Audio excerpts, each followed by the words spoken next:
गुरुग्राम में धार्मिक कार्यक्रम का आयोजन किया गया है, जहां पर आचार्य स्वामी धर्मदेव भी इस कार्यक्रम में शामिल हुए हैं। बीजेपी प्रदेश अध्यक्ष भी इस कार्यक्रम का हिस्सा हैं। केंद्रीय चुनाव समिति की सदस्य सुधा यादव भी कार्यक्रम में पहुंची हैं और इसी कार्यक्रम से लाइव मेरे साथ जुड़ी हैं मुमताज खबरें अभी तक की एग्जीक्यूटिव एडिटर हैं। तो मुमताज, क्या कुछ आप इस कार्यक्रम में देख पा रही हैं कि माना जा रहा है बहुत ही भव्य है और 1100 लोग एक साथ यहाँ पर हनुमान चालीसा का पाठ पढ़ेंगे?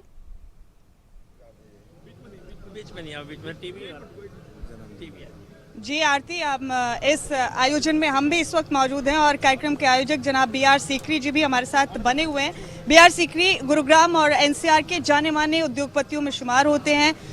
जिन लोगों ने फर्श से लेकर अर्श तक का सफर तय किया होता है, उन चंद लोगों में से एक हैं BR सीकरी। और कई बार हमने अपने दर्शकों तक उनकी कहानी भी पहुंचाई है, जिंदगी की जद्दोजहद, जिंदगी के उतार चढ़ाव से मुस्कुराते हुए कैसे पार पाना है, ये बखूबी जानते हैं BR सीकरी। आज के आयोजन के बारे में उन्हीं से जानते हैं तफसील से। बहुत स्वागत है आपका।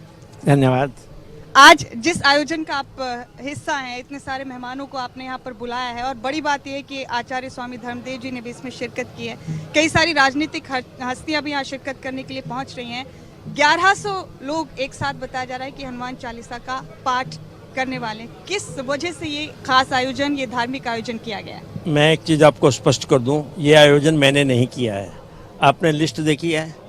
गुड़गांव की 70 सामाजिक, औद्योगिक और जितने भी धार्मिक संस्थाएं हैं, उन्होंने मिलकर मेरा 70वां जन्मदिन मनाने के लिए ये आयोजन किया है। तो मैं तो यहाँ पर मेहमान बन के आया हूँ।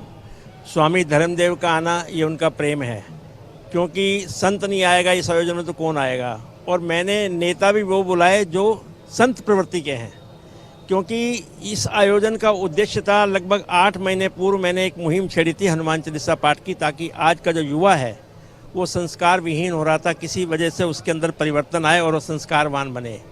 वो मुहिम एक वटवृक्ष का रूप धारण कर गई। 8 महीने के अंदर लगभग 3,82,000 पाठ हो चुके हैं। आज की जो संख्या है उसको देखते हुए 4 लाख की आंकड़ा पार हो जाएगा और 140 स्थानों के ऊपर ये आयोजन हो चुका है और लगभग 28,000 और 29,000 के बीच में लोग इसमें जुड़ चुके हैं। आज की संख्या के बाद ये 30,000 की संख्या पार हो जाएगी।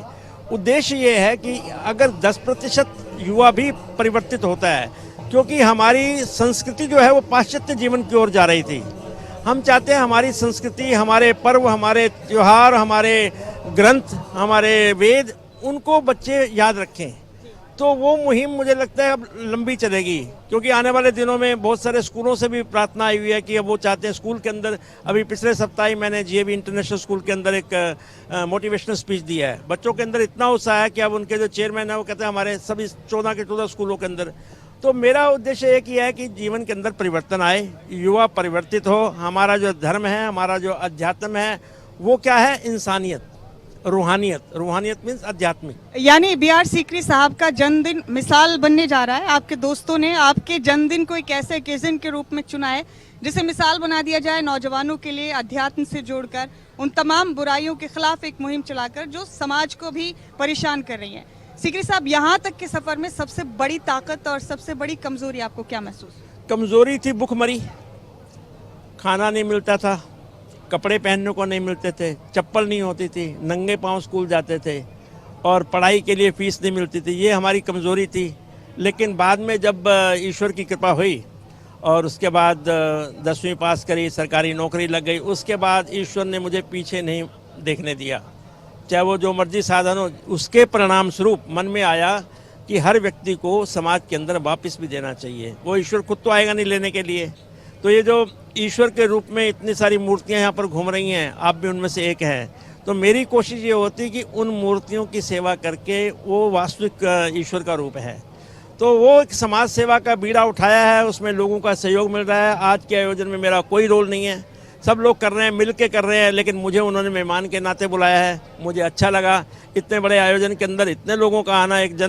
एक मुहिम, मुझे लग रहा है कि इस हिसाब से तो ये हनुमान जी कहीं प्रकट ना हो जाए। ताजुब ये भी है कि आपके चाहने वाले जितने भी आयोजक हैं, जिनका आपने जिक्र किया, वो आपसे प्यार करने वाले हैं, आपके दोस्त हैं, आपके रिश्तेदार हैं, पता भी नहीं चलने दिया कि आयोजक कोई और है। इतने वक्त से तो यही समझा जा रहा है कि BR सीकरी साहब खुद इस कार्यक्रम के आयोजक हैं। इसी को बोलते हैं मित्रता और सखा भाव। मित्रता और सखा भाव के अंदर कोई स्वार्थ नहीं होता, कोई टर्म एंड कंडीशन नहीं होती। उनके मन में आया, मैंने कहा भी करो, अपनी मर्जी से करो। 200 आदमी बुलाओ, 1000 बुलाओ, 1500 बुलाओ, ना बुलाओ, उनको खाना खिलाओ ना खिलाओ, हनुमान चालीसा के 11 पाठ करो, 5 करो, 21 करो, लेकिन कुछ करो। तो करने के परिणाम स्वरूप आज ये आप देख रहे हो कैसा मेला लगा हुआ है। तो ताकत यही सब है आपकी? ताकत ऐसा है कि ईश्वर कृपा है, मेरी कोई ताकत नहीं है, मैं कुछ नहीं हूँ। कोई व्यक्ति कहेगी वो अहंकार है, मेरी ताकत है ईश्वर की कृपा और मेरे सहयोगियों, मेरे मित्रों और मेरे परिवार का सहयोग। कुछ लोगों के मन में ये भी सवाल आ रहा था कि कई राजनीतिक हस्तियां इस खास कार्यक्रम का हिस्सा बनने जा रही थी, तो क्या BR सीकरी साहब एक उद्योगपति होने के बाद, फिर एक समाज सेवा का लंबा सफर तय करने के बाद राजनीति में भी आकर लोगों की खिदमत करना चाहते हैं? ऐसा है, जो समाज सेवा है वो राजनीति का ही एक अभिन्न अंग है, लेकिन आज मैं आपसे चाहूँगा कि आज आध्यात्मिक कार्यक्रम है, धार्मिक कार्यक्रम है, क्योंकि आज राजनीति की बात करना उचित प्लेटफॉर्म नहीं है। आप अलग बैठिए, 1 घंटा करो, 2 घंटा चर्चा करो, मैं उसका आपको हर प्रश्न का उत्तर दूँ, लेकिन आज का उद्देश्य है समाज का कल्याण। और जो हमारे बच्चे नौजवान संस्कार से दूर हो रहे हैं, उनको संस्कार के पास लाना, अपनी संस्कृति को याद दिलाना। और ये हो गया, राजनीति तो आएगी, कोई राजनीति परमानेंट नहीं है। सीकरी साहब कहते हैं कि हर कामयाब शख्स के पीछे एक औरत का हाथ होता है। आपकी धर्मपत्नी यहाँ मौजूद हैं, उनसे भी बात करते हैं। आपने इनकी कामयाबी में कौन सा रोल अदा किया?